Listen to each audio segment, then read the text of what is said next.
Start. তো নমস্কার সবাইকে। এখন আমরা আছি আমাদের পার্শ্ববর্তী গ্রাম রামপুরের মধুর ভাষা বলে আরেকটি সাব গ্রাম আছে এই ছোট্ট গ্রামে। এখানে চিরাচরিত চাষাবাদ পদ্ধতি ছেড়ে একজন কৃষক এখানে ড্রাগন ফল চাষ করেছেন। উনি এখানে ট্রেলিস পদ্ধতিতে খুব অত্যাধুনিক ব্যবস্থার মাধ্যমে এখানে ড্রাগন ফল চাষ করেছেন। আপনারা দেখতে পাচ্ছেন অলরেডি ড্রাগন গাছে ফুল চলে এসছে। আশা করা যাচ্ছে এবার ভালো ফলন হবে এবং একটু পরেই আমরা কৃষকের কাছ থেকে জেনে নিব যে এই চাষ করে তিনি কতটা লাভবান বা চাষের কী পদ্ধতি কীভাবে করেছেন, উনি চারা কোত্থেকে এনেছেন, কেমন আয় কেমন ব্যয় এই সমস্ত কিছু। ততক্ষণ তার আগে আপনারা ড্রাগনগুলো দেখুন, ড্রাগন ফুলগুলো দেখুন, সবে ফুল আসা শুরু হয়েছে ড্রাগন। এখানে প্রায় 4-5 বিঘা জমির ওপর ড্রাগন বাগান করা হয়েছে। এটা পুরনো বাগান, এর সঙ্গে অ্যাডিশনালি উনি নতুন বাগানেরও কাজ শুরু করে দিয়েছেন অলরেডি। ওটা ওপাশে কাজ চলছে, আমরা দেখে আসলাম আসার সময়। তো চিরাচরিত চাষ ছেড়ে আমাদের কৃষকরা একটু বেশি মুনাফার জন্য যে এই যে নতুন নতুন ফল চাষে উদ্যোগী হয়েছেন আমাদের পার্শ্ববর্তী গ্রামে, এটা দেখেও ভালো লাগলো আমাদের।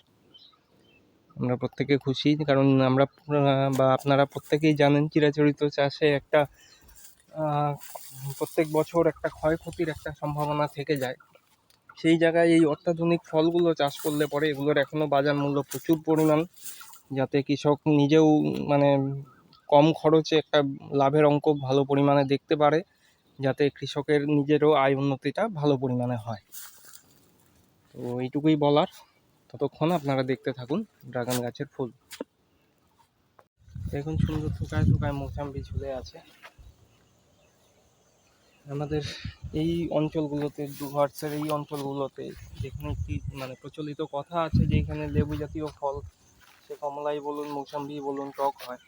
তো সেই জায়গায় কৃষক যে উদ্যোগটা নিয়েছে সেটা সত্যিই প্রশংসনীয় উদ্যোগ। এই উদ্যোগের জন্য তাকে সাধুবাদ জানাতেই হয়। আশা রাখবো ভবিষ্যতে তিনি এখান থেকেও ভালো একটি আয় করবেন এবং তার এই যে নতুন চাষ পদ্ধতি পার্শ্ববর্তী সমস্ত কৃষকদের নতুন কিছুতে উদ্বুদ্ধ করবে, এই আশাই রাখি।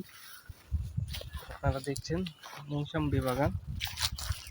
এখানে আমাদের দেশীয় মৌসাম্বি চাষ করা হয়েছে, যেগুলো বাজার দিয়ে আমরা সাধারণত কিনতে পাই। সেই মৌসাম্বিগুলো সেই জাতটাই এখানে চাষ করা হয়েছে। বাগানটি খুব বেশি দিনে পুরনো না।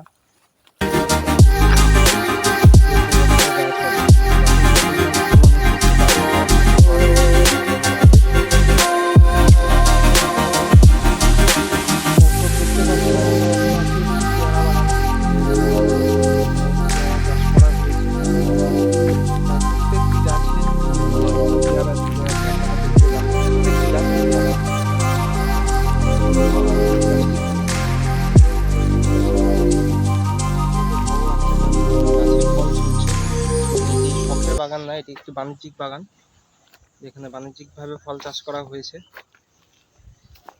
কিছু মুনাফা লাভের আশায়। চিরাচরিত চাষ ছেড়ে কৃষক যে এই উদ্যোগী হয়েছেন তার জন্য তাকে সাধুবাদ জানাতেই হয়। তো আমরা আশা রাখবো তিনি এই বাগান থেকে একটু ভালো আয় করবেন, ভবিষ্যতে তার সমৃদ্ধি ঘটুক এই আশাই রাখি। পরবর্তীতে আমরা জেনে নেব এগুলো পেয়ারার কোন ভ্যারাইটি, কৃষকের কাছ থেকেই, কৃষকের মুখ থেকে আপনারা শুনবেন পেয়ারার কোন ভ্যারাইটি। দাদা আপনার নাম এবং আমরা কোন জায়গায় আছি প্রথমে সেটা বলুন। আমার নাম শ্রী বিষ্ণুকান্ত দাস, আমরা আছি পশ্চিম রামপুর। আচ্ছা, তো এখানে আমরা এসে দেখতে পেলাম আপনি চিরাচরিত চাষ ছেড়ে অন্যান্য চাষ যেগুলো আমাদের এখানে সচরাচর দেখা যায় না, যেমন ড্রাগন, মালটা, পেয়ারা, এই চাষে উদ্যোগী হয়েছেন। তো এর পেছনে প্রথম কারণ হলো আমি একজন ভোকেশনাল এগ্রিকালচারের ছাত্র। আচ্ছা। 2 নম্বর হলো আমি একজন এক্স আর্মি লিডার। বিভিন্ন দিক থেকে আমার কৃষিকাজটা ভালো লাগলো, নতুবা আমি অন্য সার্ভিসও করতে পারতাম। আচ্ছা, বা অন্য বিজনেসের লাইন ধরতে পারতাম। বাহ, শুনে খুব ভালো লাগলো আপনি এখনো কৃষিকাজটাকে আঁকড়ে ধরে আছেন। তো এটা তো আপনার বাণিজ্যিক বাগান? হ্যাঁ, বাণিজ্যিক বাগান। এখান থেকে মানে বাজারজাত করা শুরু হয়ে গেছে আপনার? হ্যাঁ, বাজারজাত করা শুরু হয়ে গেছে বছর 3 যাবত। হ্যাঁ। আচ্ছা, আর মালটাটাও তাই? হ্যাঁ তাই। আচ্ছা, বাহ, খুব সুন্দর। তো এমনি চিরাচরিত চাষের থেকে এই চাষে কি আপনি লাভবান বেশি হচ্ছেন? আমার পক্ষে এই হর্টিকালচার বিভাগের এই ফল চাষ নিয়ে আমি খুব ভালো ইন্টারেস্টিং, এবং এই চাষের উপরে ভিত্তি করে আমি লক্ষ্য করে দেখতেছি যে অন্যান্য চিরাচরিত চাষের চাইতে অনেক বেটার। আচ্ছা। আর এটা শোনা যায় যে এই চাষগুলো অ্যাকচুয়ালি খরচ সাপেক্ষ এবং আমাদের এখানে যে আবহাওয়া সেই আবহাওয়ার পক্ষে এগুলো নাকি ঠিক নয়।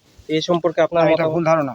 আমাদের তরাই অঞ্চলের মাটিতে মালটা এবং পেয়ারা এবং লেবু, বিশেষ করে সাইট্রাস গোত্রের যত রকমের উদ্ভিদ আছে এখানটায় হবে, অবশ্যই হবে, কারণ আমার এটা নিজে চাষ করে অভিজ্ঞতা। হুম, হুম।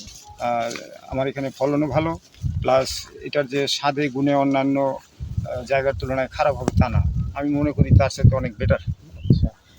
এদিকে একটা প্রচলিত কথা আছে যে এখানে লেবু জাতীয় ফল নাকি সব টক হয় আর কি। ভুল ধারণা, ভুল ধারণা তো? লোকের ভুল ধারণা। আচ্ছা, আচ্ছা। আপনার এখানে ফলগুলো সব মিষ্টি হচ্ছে হ্যাঁ, আর কি? মিষ্টি হচ্ছে। আচ্ছা, আচ্ছা। তো এই ফলগুলো বিশেষ করে আপনার যে মালটাটা এটা কোন সময় আপনি হারভেস্ট করেন? অক্টোবর নভেম্বর মাসে। অক্টোবর নভেম্বর মাসে, যে সময় আমাদের এখানে পুজোটা হ্যাঁ, থাকে আর কি। দুর্গাপূজার থেকে শুরু হুম, করে লক্ষ্মী পুজো, এমনকি বিশ্বকর্মা পুজো পর্যন্ত আচ্ছা। চলবে। আর বিশ্বকর্মা এগুলো কি তারপরেও চলে। আড়তদাররা আপনার এখানে ক্ষেত থেকে নিয়ে যায় নাকি আপনি ওগুলো আড়তে পাঠাতে হয়? এক সময় আড়তদাররা কৃষকদের বাড়িতে বাড়িতে ঘুরতো, নিত মাল, কিন্তু বর্তমানে এমন একটা পজিশন যে কৃষকের সংখ্যাটা বেশি, হ্যাঁ, যার জন্য এখন আড়তদাররা বাড়ি বাড়ি ঢোকে না, আমাদেরকেই আড়তের কাছে যেতে হয়। আচ্ছা, সত্যি কথা যেটা। আচ্ছা। তো আপনি এই চাষ করে খুশি তো? হ্যাঁ, আমি খুশি। আচ্ছা। এই চাষে আপনার এই চাষবাসটা দেখে অনুপ্রাণিত হয়ে নতুন কেউ যদি এই চাষ করতে ইচ্ছুক হয় তাদের হুম। প্রতি আপনার কি বার্তা থাকবে? আমি একদম তাকে সুপরামর্শ দিব যে করুক, আমার সঙ্গে যোগাযোগ করুক, আমার এখানে আসুক, দেখুক, দেখে যদি কেউ করতে চায় আমি বলবো যে না করো, কোনো অসুবিধা নেই। আচ্ছা, আচ্ছা। ঠিক আছে দাদা, আপনাকে অসংখ্য ধন্যবাদ। আপনি আমাদের সময় দিলেন। ভালো লাগলো।